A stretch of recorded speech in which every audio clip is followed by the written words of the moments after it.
Karen called a Navy man rude for shouting, didn't know he was stopping an insult to his team. The park was alive with the hum of summer kids shrieking on swings, families picnicking under sprawling oaks, and joggers weaving through the crowd. Lieutenant Daniel Harper, a Navy officer with 15 years of service, stood at the edge of the field, watching his team of young recruits run drills. Their crisp uniforms gleamed under the noon sun, a testament to discipline and pride. Daniel's chest swelled as he observed their synchronized movements, each step a nod to the sacrifices they'd all made. But the peace of the moment shattered when a sharp voice cut through the air. "Excuse me, sir, but your shouting is rude and disruptive." Karen Mitchell, a local known for her vocal complaints, stood with her arms crossed, her designer sunglasses perched high.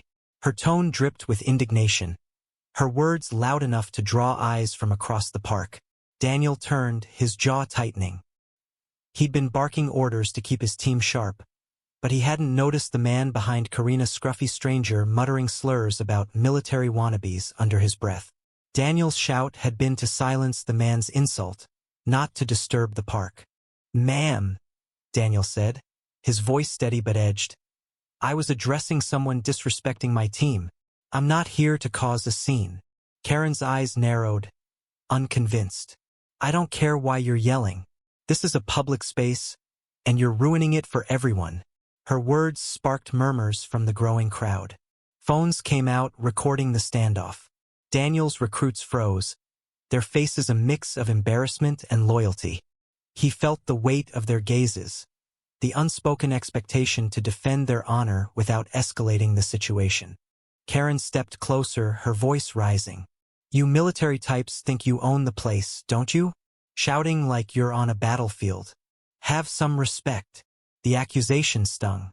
Daniel had spent years training to protect, not provoke. He glanced at the stranger who'd started it all, now slinking away, unnoticed by Karen.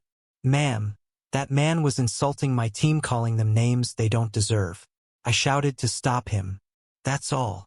But Karen wasn't listening. She waved a hand dismissively. "Excuses. If you can't control yourself, maybe you shouldn't be here." The tension spiked as a young recruit, Private Ellis, stepped forward, unable to stay silent. "Ma'am, you don't know what we go through. The lieutenant was protecting us." His voice trembled, not with fear but with raw conviction. Karen scoffed. "Protecting? From what? Words?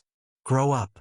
The crowd's murmurs grew louder, some nodding with Karen, others shaking their heads. Daniel raised a hand to quiet Ellis, but the damage was done.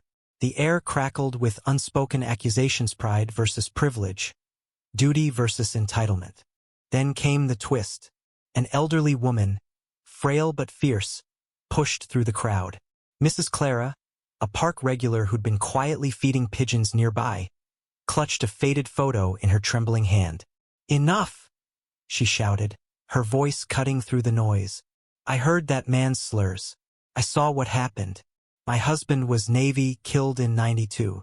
You," she pointed at Karen, "have no right to judge this man for standing up for his own." The crowd fell silent. Karen's face flushed, her certainty wavering.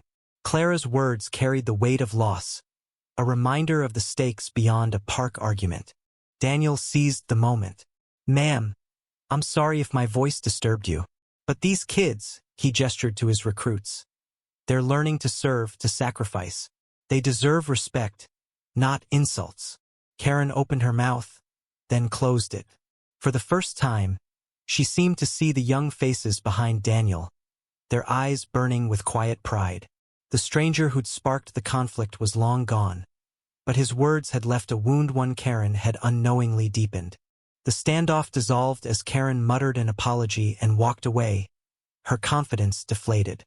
The crowd dispersed, some whispering apologies to Daniel, others still filming. But the victory felt hollow. Daniel looked at his recruits, their faces a mix of relief and unease.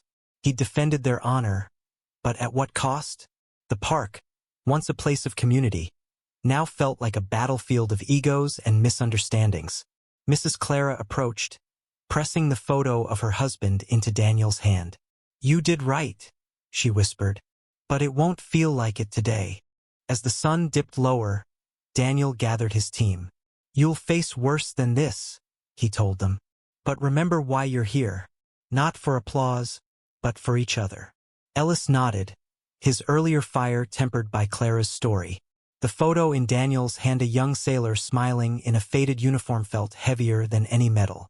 Karen's judgment had been a fleeting sting, but the memory of those who'd given everything lingered, a bitter reminder of the cost of duty. The day ended quietly, but the rift remained. Karen's accusation, born of ignorance, had exposed a deeper divide between those who serve and those who don't understand. Daniel returned the photo to Clara, who gave him a nod that spoke of shared burdens. The park's laughter resumed, but for Daniel, the echoes of the confrontation lingered, a wound that no apology could heal. What do you think, was Karen's outrage justified? Or did Daniel's defense of his team uphold a deeper justice? Share your thoughts on where the line between personal comfort and collective honor lies.